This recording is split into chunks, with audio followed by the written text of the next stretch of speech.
Sheeter ಬಿಕ್ಲು ಶಿವನ ಬರ್ಬರ ಹತ್ಯೆಗೆ ಸಂಬಂಧಪಟ್ಟಂತೆ ಇಂದು ಬೈರತಿ ಬಸವರಾಜ್ ವಿಚಾರಣೆ ನಡೆಯಲಿದೆ. ಎಸಿಪಿ ಪ್ರಕಾಶ್ ರಾಥೋಡ್ರಿಂದ ಬೈರತಿ ಬಸವರಾಜ್ ವಿಚಾರಣೆ ನಡೆಯುತ್ತೆ. ಮತ್ತೆ ಬೈರತಿ ಬಸವರಾಜ್ಗೆ ಸಂಕಷ್ಟ ಎದುರಾಗುತ್ತಾ? ಇಂದು ಬಂಧನವಾಗ್ತಾರ ಬೈರತಿ ಬಸವರಾಜ್? ಪೊಲೀಸ್ ನಡೆ ಮೇಲೆ ಹುಟ್ಟಿದೆ ಇದೀಗ ಅನುಮಾನ. ಬೈರತಿ ವಿಚಾರಣೆ ನಡೆಸಿ ಇಂದು ಅರೆಸ್ಟ್ ಮಾಡ್ತಾರ ಪೊಲೀಸರು? ಹಾಗಾದ್ರೆ ಬೈರತಿ ಮೇಲೆ ಪೊಲೀಸರಿಗೆ ಸಾಫ್ಟ್ ಕಾರ್ನರ್ ಯಾಕೆ? ಬೈರತಿ ಮೇಲಿನ ಆರೋಪಕ್ಕೆ ಇನ್ನೂ ಹಾಗಾದ್ರೆ ಸಾಕ್ಷ್ಯ ಸಿಕ್ಕಿಲ್ವಾ? ಬಿಕ್ಲು ಶಿವ ಕೊಲೆ ಹಿಂದಿನ ಕೈವಾಡ ಯಾರದ್ದು ಅನ್ನುವಂತ ಪ್ರಶ್ನೆ ಈಗ.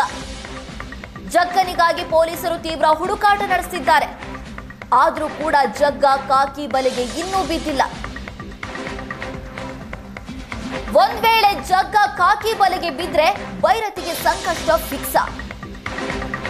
ಬೈರತಿ ಬಸವರಾಜ್ಗೆ ಮುಳುವಾಗುತ್ತಾ ಜಗ್ಗನ ಹೇಳಿಕೆ. ಲ್ಯಾಂಡ್ ವಿಚಾರಕ್ಕೆ ಕೊಲೆಯಾಗಿದೆ ಎಂದಿರುವಂತಹ ಆರೋಪಿಗಳು. ಒಂದ್ ವೇಳೆ ಜಗ್ಗ ಪೊಲೀಸರಿಗೆ ಸಿಕ್ಕರೆ ಮತ್ತಷ್ಟು ಸತ್ಯ ಅನಾವರಣವಾಗುವ ಸಾಧ್ಯತೆ ಇದೆ. ರೌಡಿ ಶೀಟರ್ ಬಿಕ್ಲು ಶಿವನ ಹತ್ಯೆ ಕೇಸ್ ಇಡೀ ರಾಜ್ಯದಾದ್ಯಂತ ಭಾರಿ ಸುದ್ದಿ ಆಗ್ತಾ ಇದೆ.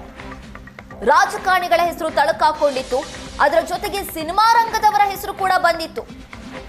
ರಚಿತಾ ರಾಮ್ಗೆ ಬೆಲೆ ಬಾಳುವ ಉಡುಗೊರೆಯನ್ನ ಜಗ್ಗ ಕೊಟ್ಟಿದ್ದ ಆ ಫೋಟೋವನ್ನು ನೋಡ್ತಿದ್ದೀವಿ.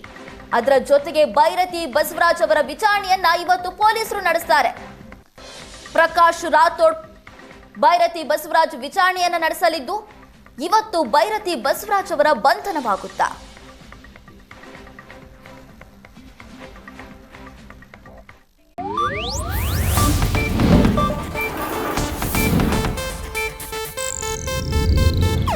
ಇದು ಏಷ್ಯಾನೆಟ್ ನ್ಯೂಸ್ ನೆಟ್ವರ್ಕ್ ಪ್ರಸ್ತುತಿ.